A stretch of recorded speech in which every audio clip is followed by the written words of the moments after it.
ತುಂಬ ದಿವಸ ಆದಮೇಲೆ ಕೆಲಸದ ಮೇಲೆ ಬ್ಯಾಂಗ್ಳೂರು ಹೋಗಿದ್ದೆ. ನಮಸ್ಕಾರ ಎಲ್ಲರಿಗೂ, ವೆಲ್ಕಮ್ ಟು ಜಾಯ್ಸ್ ವ್ಲಾಗ್. ಹಾಗೆ ಡ್ಯೂಟಿ ಮುಗಿಸಿ ಬ್ಯಾಂಗ್ಳೂರ್ ಕಡೆ ಹೊರಟೆ. ಬಸ್ಸಿಗೆ ಇನ್ನೂ ಟೈಮ್ ಇತ್ತು, ಹಾಗೆ ಒಂದು ಫಲೂಡ ತಿನ್ನೋಣ ಅಂತ ಹೊರಟು. ಹಾಗೆ ಅರ್ಧ ತಿನ್ನೋಷ್ಟರಲ್ಲಿ ಬಸ್ ಬಂತು ಗೈಸ್. 6 hours later. ಹಾಗೆ ಮಸ್ತಾಗಿ ನಿದ್ರೆ ಮಾಡಿ ಎದ್ದೇಳಷ್ಟರಲ್ಲಿ ಬೆಂಗಳೂರು ತಲುಪಿತ್ತು. ಅಲ್ಲಿಂದ ನೆಟ್ಟಿಗೆ ಕ್ಯಾಬ್ ಮಾಡ್ಕೊಂಡು ಬಂದಿದ್ದೆ ನಮ್ಮ ಕಸಿನ್ ರೂಮ್ಗೆ. ರೂಮಲ್ಲಿ ಫ್ರೆಶ್ ಅಪ್ ಆಗಿ ಆಟೋ ಮಾಡ್ಕೊಂಡು ನೆಟ್ಟಿಗೆ ನಾವು ರಿಸರ್ವ್ ಬ್ಯಾಂಕ್ ಹತ್ರ ಬಂದು, ಆದರೆ ಕ್ಯಾಶ್ ತಗೊಳ್ಳೋಕ್ಕಲ್ಲ, ಅದರ ಪಕ್ಕದಲ್ಲಿರೋ ಕ್ರೀಡಾ ಇಲಾಖೆಗೆ.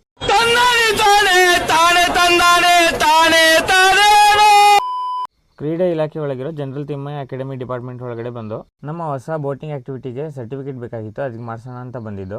ಅಲ್ಲಿ ಕೆಲಸ ಎಲ್ಲ ಮುಗಿಸ್ಕೊಂಡು ಹಾಗೆ ಚಿಕ್ಕಪೇಟೆ ಕಡೆ ಹೊರಟು. ಅಲ್ಲಿ ನಮ್ಮ ರೆಸಾರ್ಟಿಗೆ ಸ್ವಲ್ಪ ಪರ್ಚೇಸಿಂಗ್ ಎಲ್ಲ ಇತ್ತು, ಸ್ವಿಮ್ಮಿಂಗ್ ಕಾಸ್ಟ್ಯೂಮ್ ಎಲ್ಲ ಪರ್ಚೇಸ್ ಮಾಡ್ತಾ ಇದ್ದು. ಇದೇ ನೋಡಿ ಚಿಕ್ಕಪೇಟೆ, ಯಾವಾಗ ನೋಡಿದ್ರು ಇದೇ ಥರ ರಶ್ ಇರುತ್ತೆ. ಅಲ್ಲಿಂದ ಇನ್ನೊಂದು ಶಾಪಿಗೆ ಬಂದು ಸ್ವಲ್ಪ ಬಾರ್ಗಿಂಗ್ ಮಾಡೋಣ ಅಂದರೆ ಈ ಥರ ಬೋರ್ಡ್ ಹಾಕ್ಬಿಡೋದ. ಹಾಗೆ ಹೋಗ್ತಾ ದಾರಿಯಲ್ಲಿ ಸ್ವಲ್ಪ ಟಾಯ್ಸ್ ಪರ್ಚೇಸ್ ಮಾಡ್ತಾ ಇದ್ವಿ. ಅದೆಲ್ಲ ಆದಮೇಲೆ ತುಂಬ ವರ್ಷಗಳಾದಮೇಲೆ ಯಾಕೋ ಕಿಂಡ್ರ ಚಿನ್ನೋಣ ಅಂತ ಅನಿಸ್ತು, ತಗೊಂಡೆ. ಆಮೇಲೆ ಎಲ್ಲರೂ ಸೇರ್ಕೊಂಡು ಕ್ರಿಕೆಟ್ ಮ್ಯಾಚ್ ನೋಡ್ತಾ ಕೂತಿದ್ವಿ.